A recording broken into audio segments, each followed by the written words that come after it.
Hello everyone, I'm Dr. Jim Daly giving you another training talk with our employees here today. Today we're going to be talking about what has become commonly known as blue zones, places where people live for a long time and live healthy lives. You know, a lot of times we hear about people living a long time and increased longevity, but what we don't hear so much about as increased lifespans is increased health spans. A lot of people do not live healthy lives for a good part of their lives. A lot of people are finding themselves quite ill, but modern medicine keeps them alive a lot longer. And that's not a great life in a lot of cases. It's really a shame. But a lot of people are living, like I say, a lot longer lives. But a lot of people are on disability, can't work, are unhealthy. It can be mental health, it can be physical. But about 1 in 12 working age Americans now are on Social Security disability. It's a very high percentage of people. And what we want is to have people live long lives, but live those lives in a healthy state where they can be active, can contribute to society, can enjoy their lives and enjoy their children and grandchildren. That's the kind of life that we really want to have. Now, the blue zones are a concept by a guy by the name of Dan, I don't know how you say his name for sure, but Butner. He created the concept of blue zones, and he studied these different areas where people live for a very long time. Now, there's been this concept of places where people live long lives around for quite a while. It's sometimes been difficult. Some of the regions up in the Andes Mountains, I think there was another in the Caucasus Mountains, when they would study these people, they would come back year after year, and they would find that in only 2 years' time they would age about 4 years when they asked them their age. So they began to realize that some of these people may not be as old as they were saying, but there were certain places where they could confirm the age of people and also study why they lived that long. And these were the blue zones. And Mr. Butner believes that by studying these blue zones, we can learn how we can live long and healthy lives. And that's not a bad concept. Blue zone is the region where a population tends to live longer lives, an entire population. But remains healthy with good cognition, active, and a good lifestyle. Of course, we all know people who do that.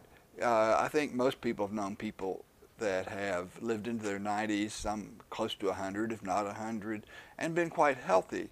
But they've been isolated individuals. That could be due to good genetics or a good lifestyle like in the blue zones. Or it could be just chance in some cases perhaps. However, in the blue zones, we see that people following those certain lifestyles consistently live much longer than other people. They're not isolated incidences. But those people who do not live in a blue zone, but do live long, healthy lives, they may have created their own little tiny blue zone. I like to call it a green spot. But at any rate, we want to look at the information that we can gather from the blue zones and maybe a little other information and see how we could live that kind of life as well. Now, if you look at the blue zones that he identified, there's 5 of them. And just take a look at the map. You've got from right to left, Okinawa, Japan, Icaria, Greece, a little Greek island really off the coast of Turkey, Sardinia, Italy, moving further west quite a bit then, Nicoya Peninsula in Costa Rica, and then Loma Linda, California. Now, something when you look at these that you'll notice is, for one thing, what I picked up almost immediately looking at the map I made here, and just look where the points of the arrows are. It's not quite a straight line, but there's none of the areas are real far north or real far south. They're really kind of in an intermediate zone. They're not quite tropical for the most part. Nicoya Peninsula in Costa Rica is the only one that is actually in the tropics.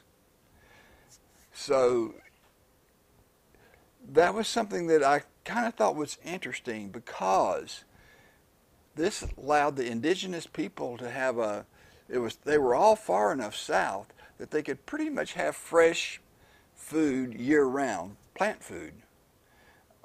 That may be one factor that makes a difference.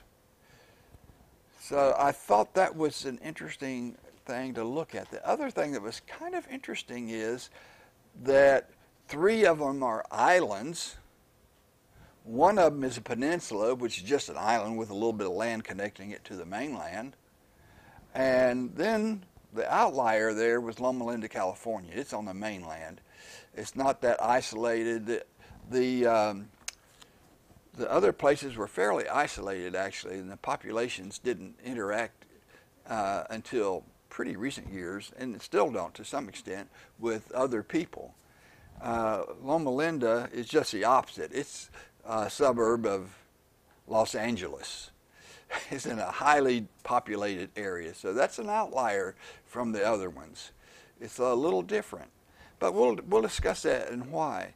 However, I think each one of these can contribute a little bit to our understanding of how people can live longer. Now let's just take a look for a minute at the standard American diet. And we'll see this chart here from Joel Furman, who is a former professional figure skater who became a medical doctor and is a nutritionist. You'll see him on public television giving lectures a lot. And he's pretty interesting to watch. He makes some good points. I don't know that I really disagree with anything, but I don't really agree with some things either too much. Some things I think he's dead on, however, and he's well worth watching. But his chart here is one of the better ones I have, and the American diet, and we'll see how this compares to the others, is, according to his chart, 25.5% animal foods: meats, eggs, dairy, fish, and just about in that order. Fish are far down on the list, actually, of the animal foods that people eat. But in the U.S.,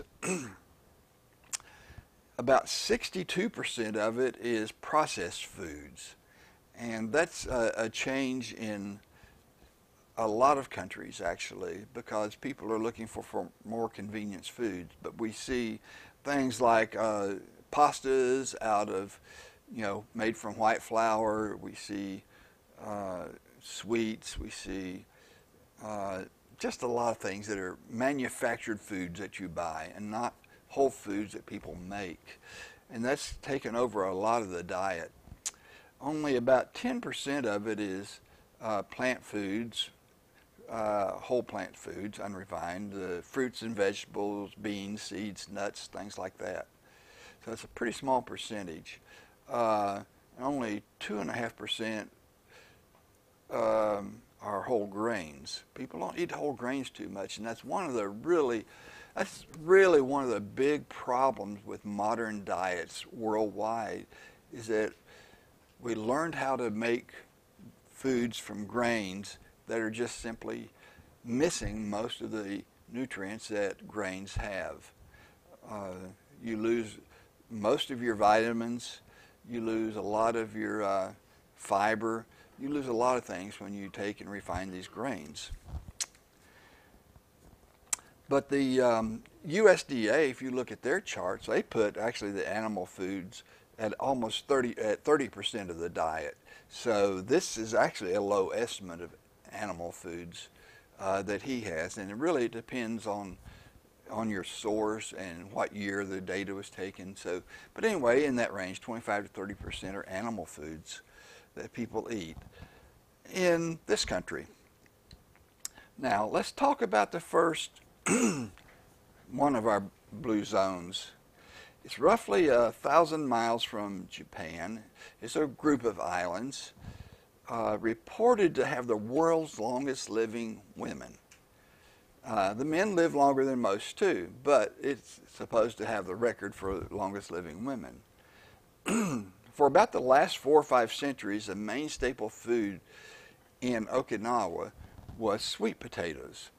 Now, before that, there weren't sweet potatoes there. If you go back more than about 400 to 500 years, they didn't have sweet potatoes because sweet potatoes originated in the Americas, North and South America. And so about 400 or 500 years ago, they were brought to Asia when people were first starting to explore, and they really grew well in Okinawa. And they became a hugely important food there. Actually comprised about 2/3 of their diet. Only about 2% was from meat, fish, and dairy, their traditional diet, which is, considering that it's an island out in the middle of the ocean, is a surprisingly small amount. Vegetables other than sweet potatoes were also important, including seaweed. And I don't know why, but Western countries have never taken to eating seaweed. Now, sometimes you get a little bit of that wrapped around your sushi these days in the U.S. and places, but still, you don't see much seaweed eaten. But in Asia, it's eaten quite a lot, actually.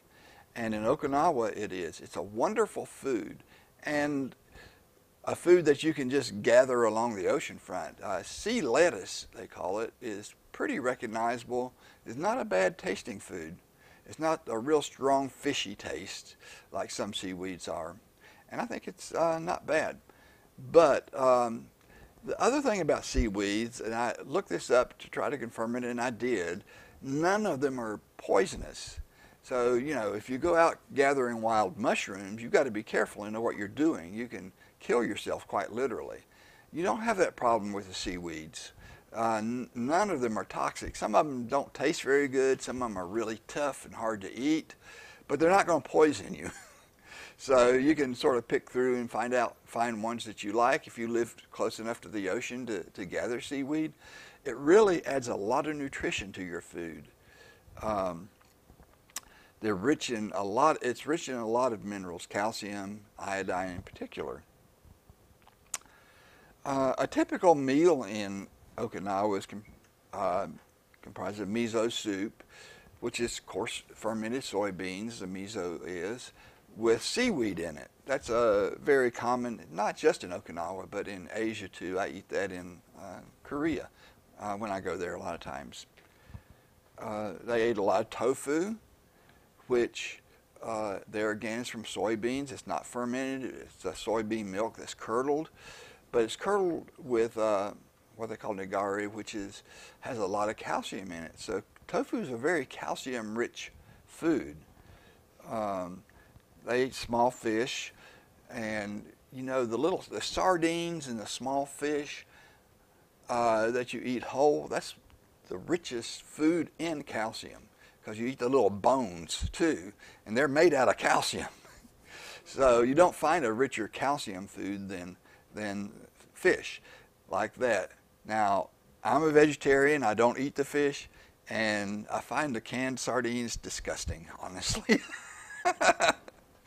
But some people loved them. My dad would open up a can and just wolf them down, and I just cringe. Okay, sorry, but if you like them, you know, they're high in omega-3 fatty acids and a lot of calcium, so I can't say they're bad for you necessarily. They do have their advantages, and certainly a lot better than eating a hamburger as far as health goes. Unfortunately, I don't know how Okinawa is going to fare in the future. You know, after World War II, there's big military bases in Okinawa. Those poor little islands have about 30,000, a little less than 30,000 American servicemen living there.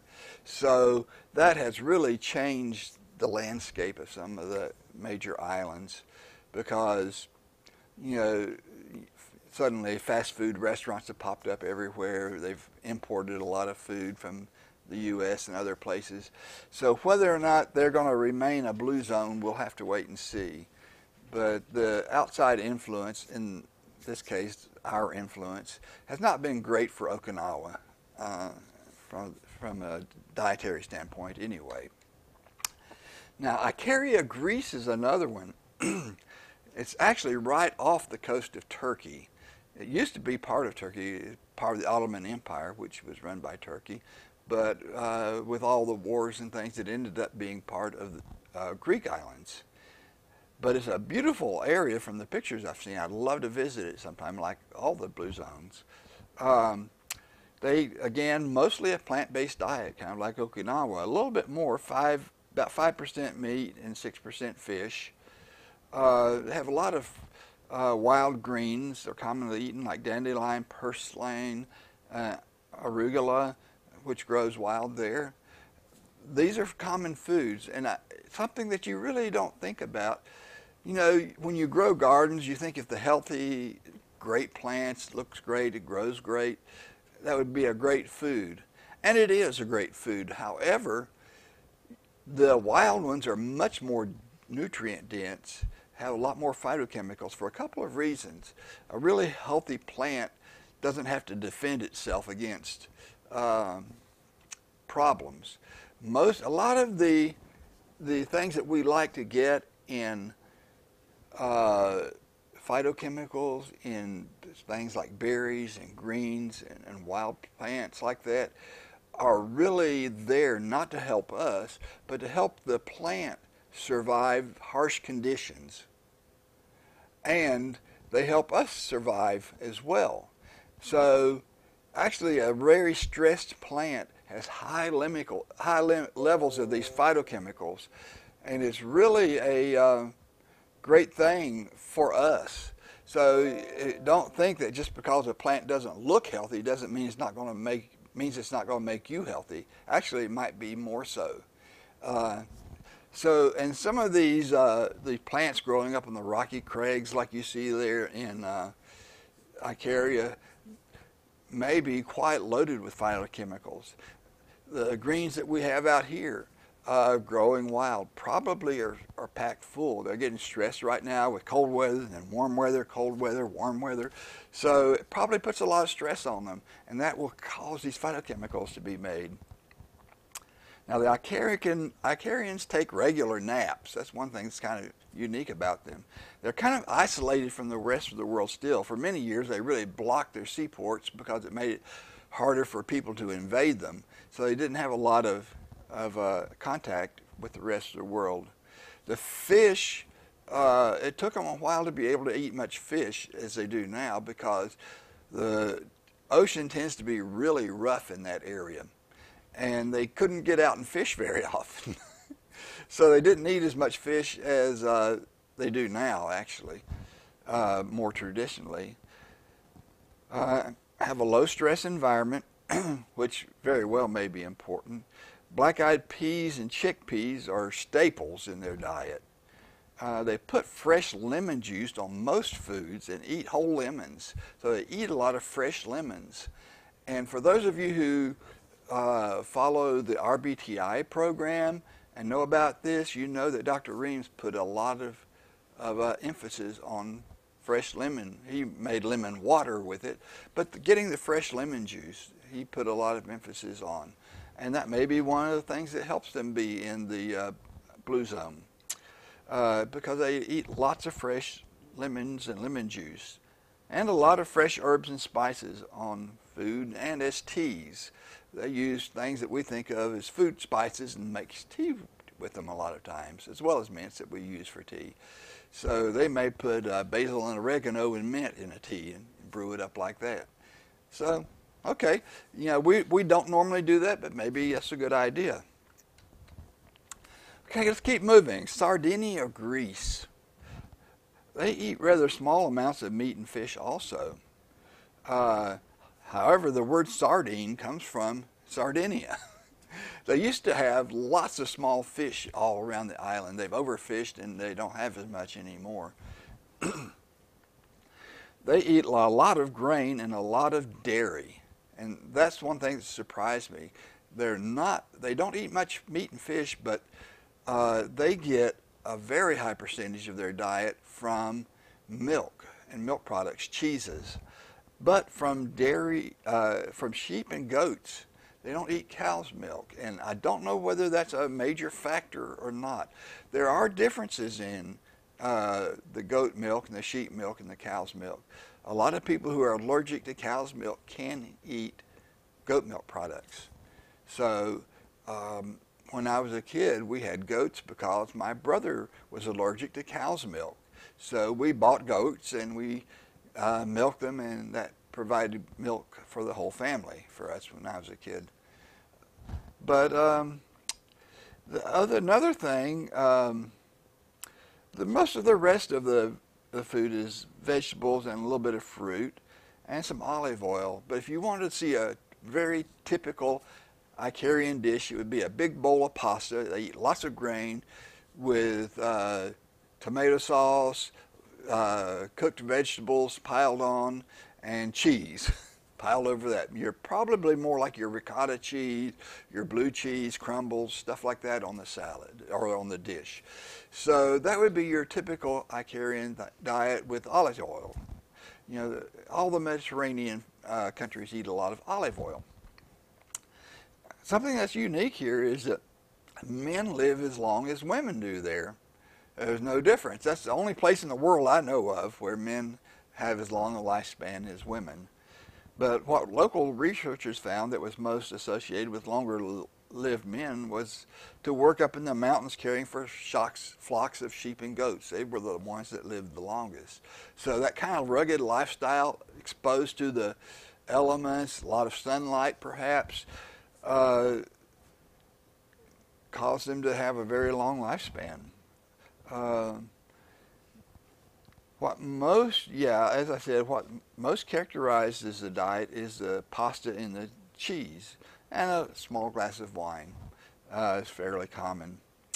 It's a very high calcium diet because they eat a lot of the cheeses, the dairy products from goats and sheep, and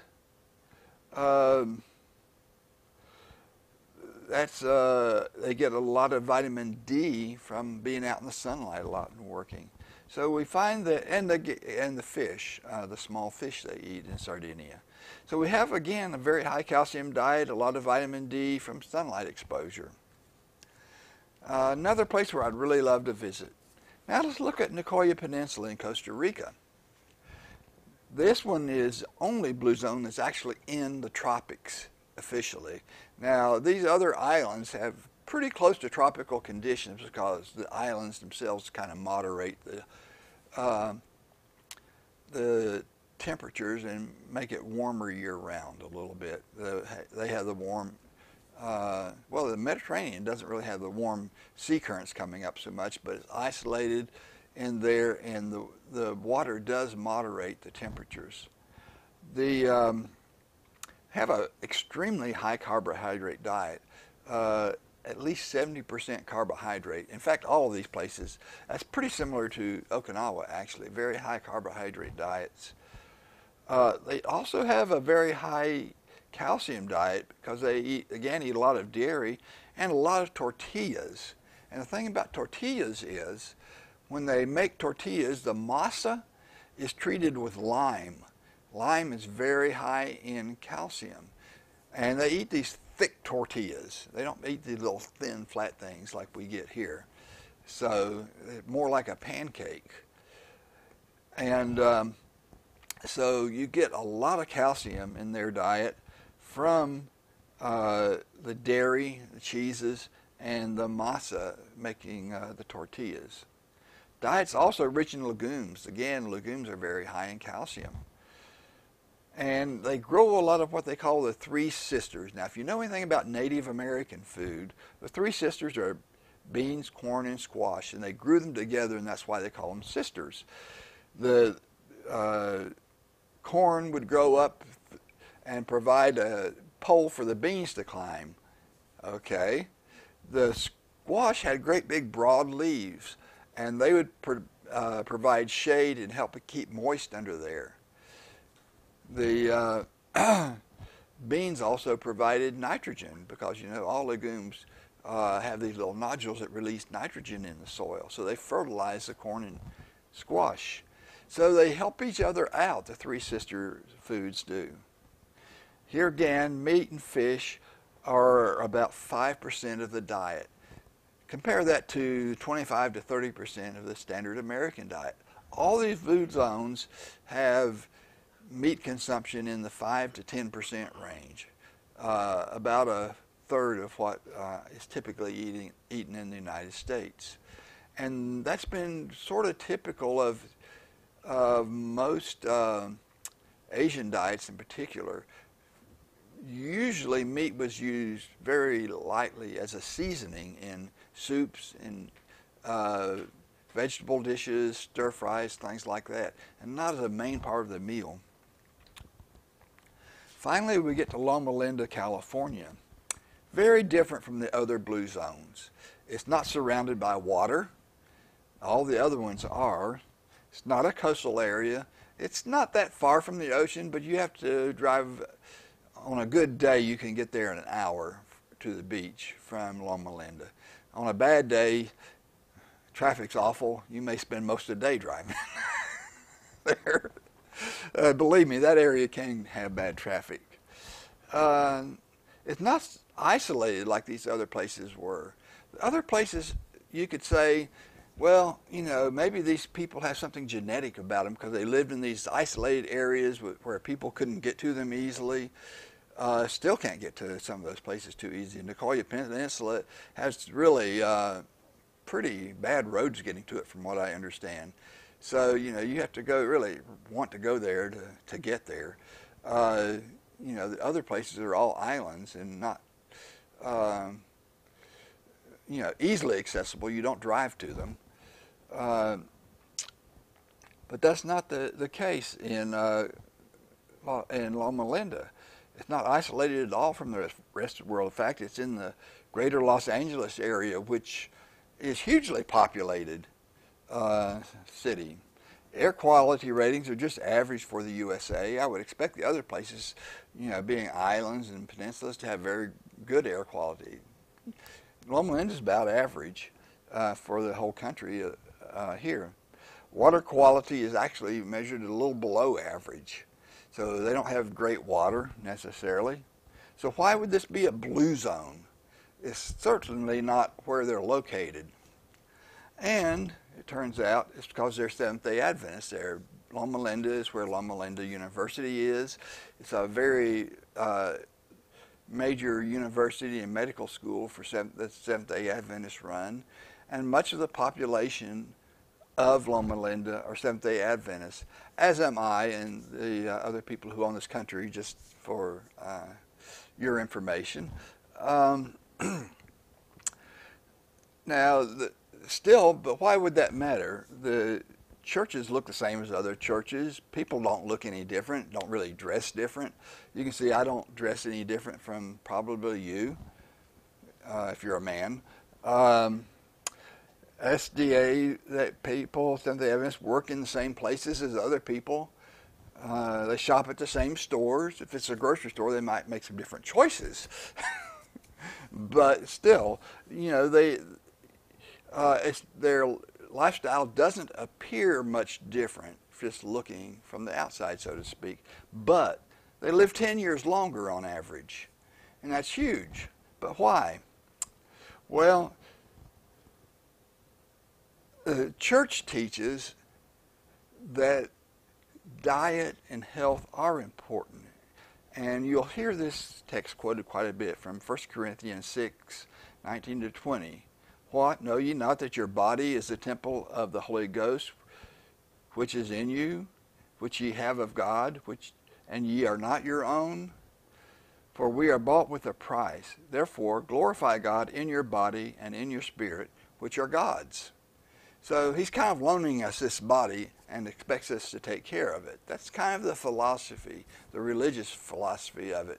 Now, being vegetarian is not part of the religion in the same sense maybe as Hindus, where Hindus are vegetarian because they don't want to kill animals. They consider animals to be perhaps their ancestors from reincarnation and things like that. So it's a little bit different approach. The Adventist approach is we try to make our bodies healthy because it's something that's loaned to us by God. We believe that the Holy Spirit operates through us in our bodies, that we can communicate with God better if our minds are clear and sharp and if we're healthy. You know, my dad used to say, if a person has a toothache, there's nothing in the world as important as that toothache to him. You know, there could be hurricanes in Florida, or there could be earthquakes in California. None of that matters as much as that toothache at that moment. And he's right. You know, when we're not healthy and we're in pain, that kind of overrides everything else. And so we want to avoid that and be healthy. And that's kind of the philosophy. Well, what does the Adventist diet look like? Well, it looks like this. But only about half of the Adventists are really vegetarians. Adventists do avoid tobacco and alcohol, eat generally a plant-based diet.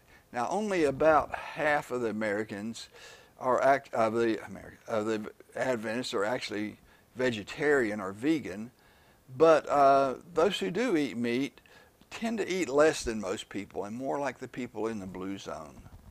They do not eat what the Bible considers unclean meats. That would be your pork, your shellfish, and some of those things, fish without scales.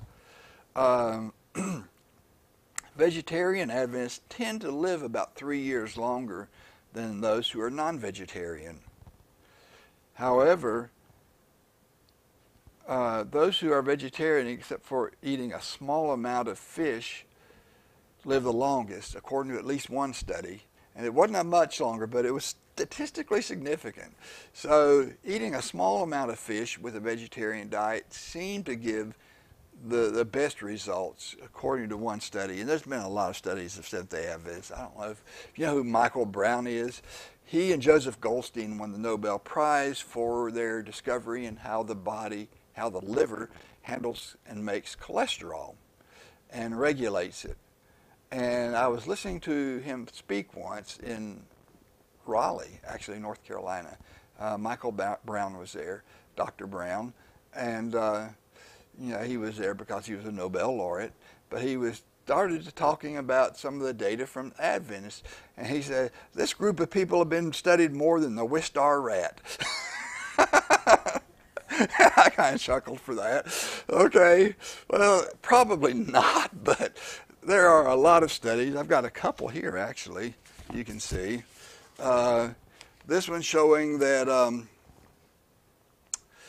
the vegetarian diet is really great for preventing heart disease. This showing that same thing, except that not vegetarian. In this case, getting your protein from nuts and seeds and legumes or seeds, is a major factor in preventing heart disease. So there has been a lot of studies. The data is pretty clear on that vegetarians do live longer, with a caveat of maybe a little bit of fish being beneficial. And we're talking about 3 to 5 servings a week of something like salmon that's high in the omega-3 fatty acids. Seventh-day Adventists do tend to eat a lot of legumes, a lot of soy foods. I'll actually read from this book to you. This is a special issue of National Geographic about blue zones that was published, and I really recommend it. You can go on eBay or Amazon and find this really easily, but it tells about the blue zones. I got a lot of my information from this. And I recommend it. It's interesting reading. But he is describing here a person's diet who's an Adventist. Uh,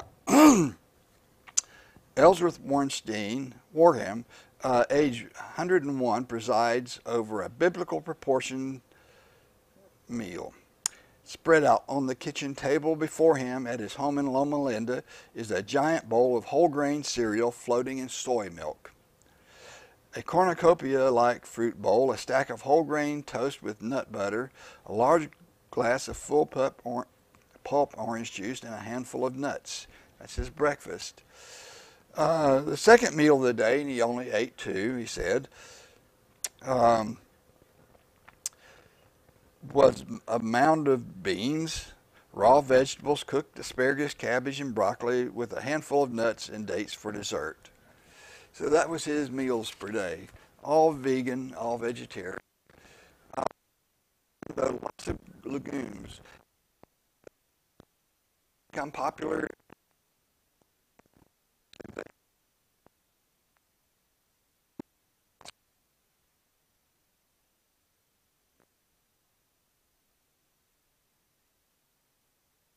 Theme through this whole thing.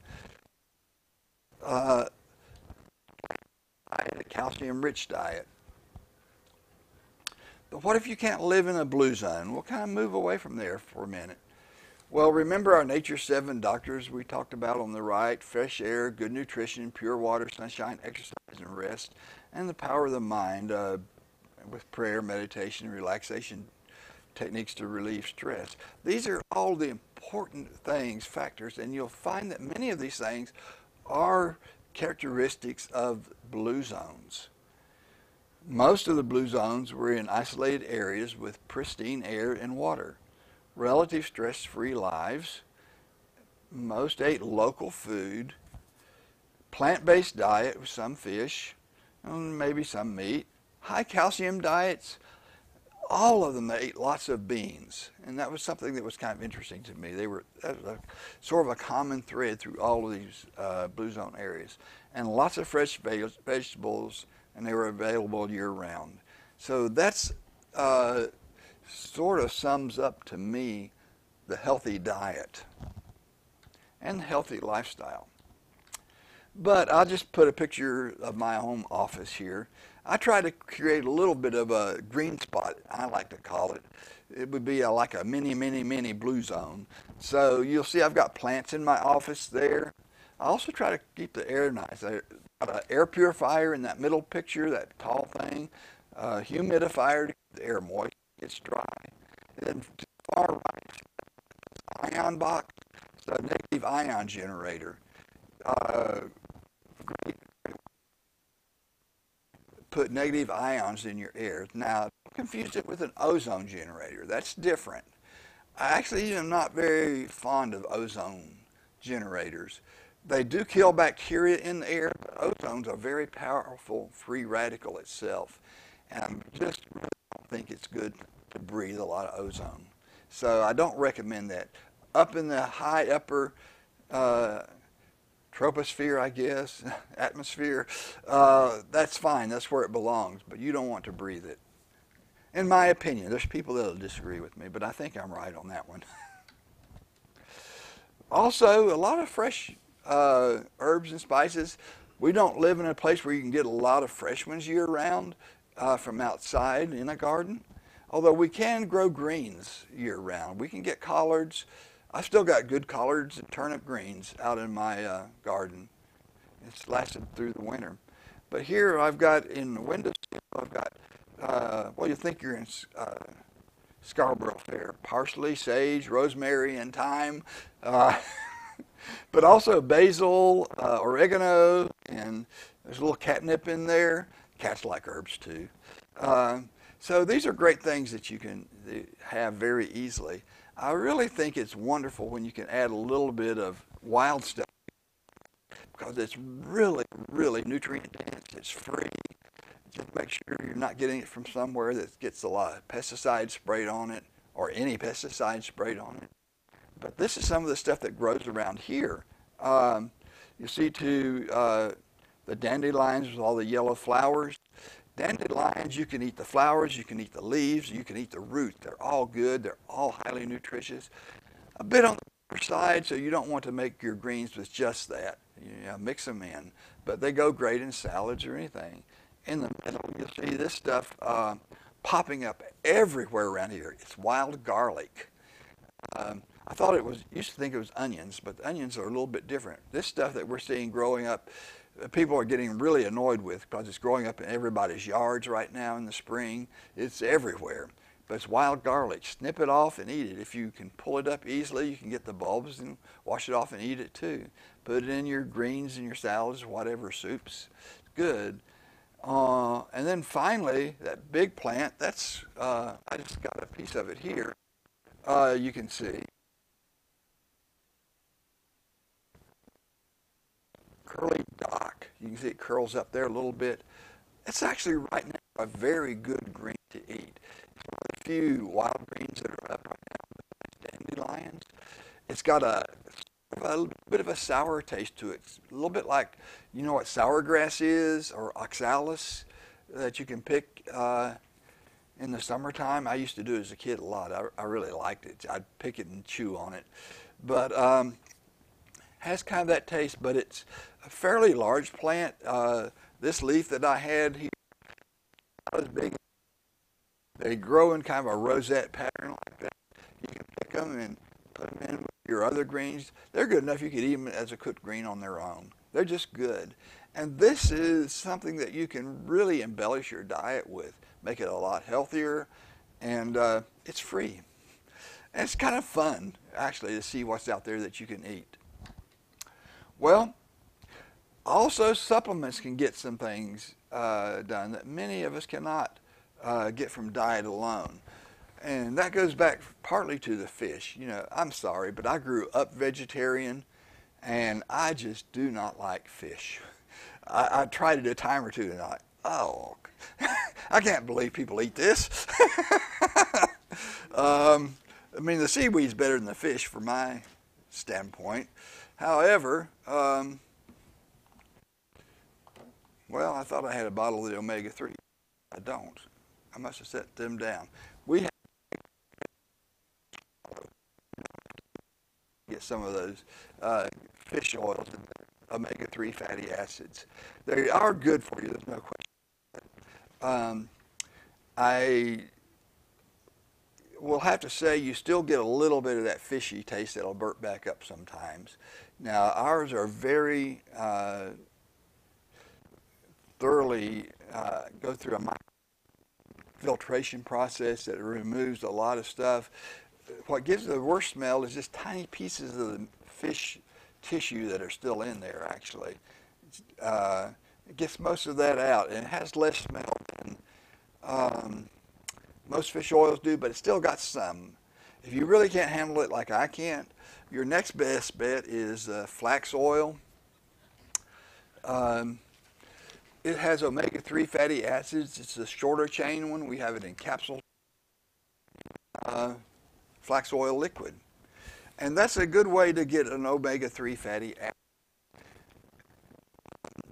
It is fairly a little bit on the bitter side, but not bad. We also have ocean elements. You know, we talked about the diets all being very rich in calcium. And a lot of times we have a harder time getting the calcium in our diets. Most people don't get enough calcium. I like the ocean elements. It's actually calcium from mostly ocean sources, seaweed, coral, things like that. It's also got a lot of trace elements in it. Very good supplement to get your calcium up.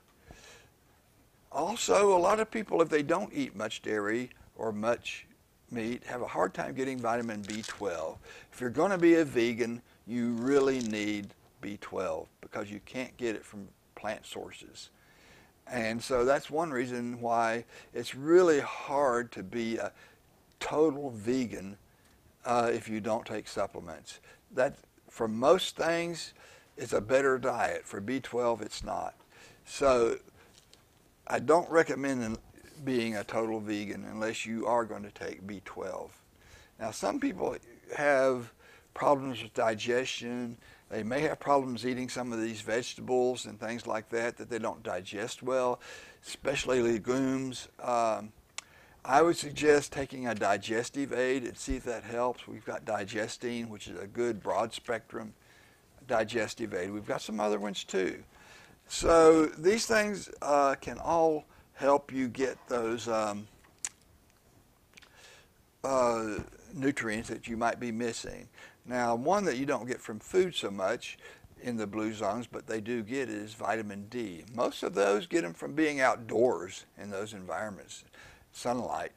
If you're outdoors a lot all the time and in a fairly temperate zone, you can make your own vitamin D, and you don't need it from diet, actually.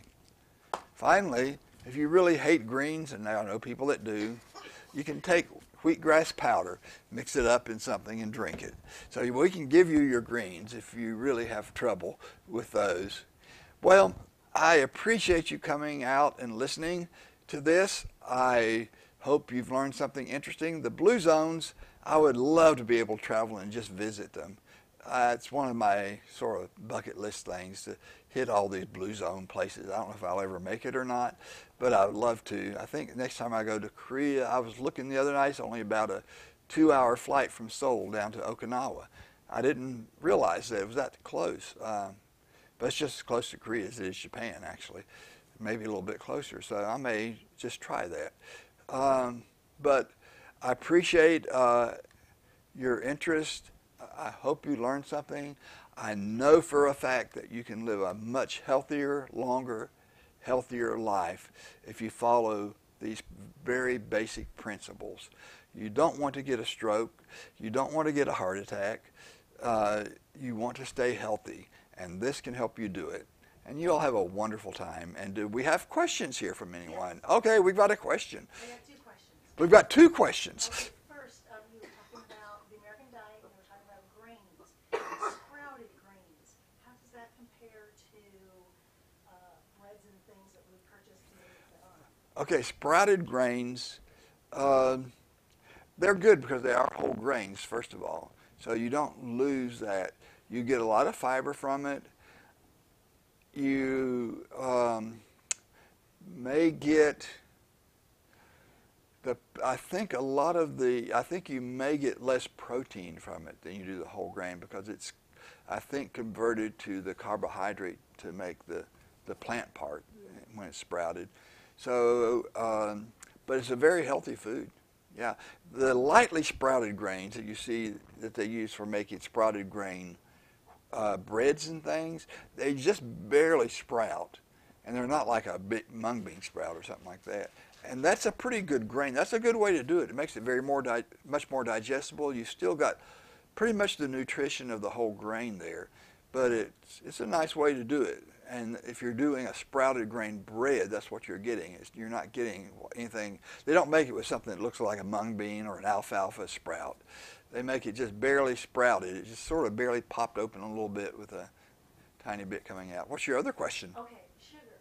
All of the countries that you mentioned, you didn't mention sugar. Is that because it wasn't researched, or because they don't eat sugar? They don't eat so much sugar, for one thing. It's not a traditional part of the diet. It's not what they get locally. In most cases, well, they can certainly get it in Loma Linda if they want it. Most of them try not to eat too much sugar. Okinawa didn't traditionally eat it at all. That's probably changing, and it's probably a bad thing. You know, even in traditional diets, you would think Costa Rica probably grows, I would think they have sugar cane there. But, you know, traditionally they didn't make it with refined sugar so much. They would, you know, squeeze it, make some juice out of it. They'd eat the cane itself. You know, you can strip, I don't know if you ever had sugar cane, but you can, you know, kind of strip it off and eat it, you know, chew on it. And it's pretty good, it's sweet. But it didn't seem to figure in much to any of these diets, really. The sugar didn't. It just wasn't a major portion of the diets. Any other questions? Okay, I guess we're finished. And see you in about a month. First Wednesday of April, I think, we'll be here. I'm getting ready to head off to a scientific meeting the next day, I think. But I believe I'll be here for the Wednesday meeting, so great. We'll see you then. Goodbye.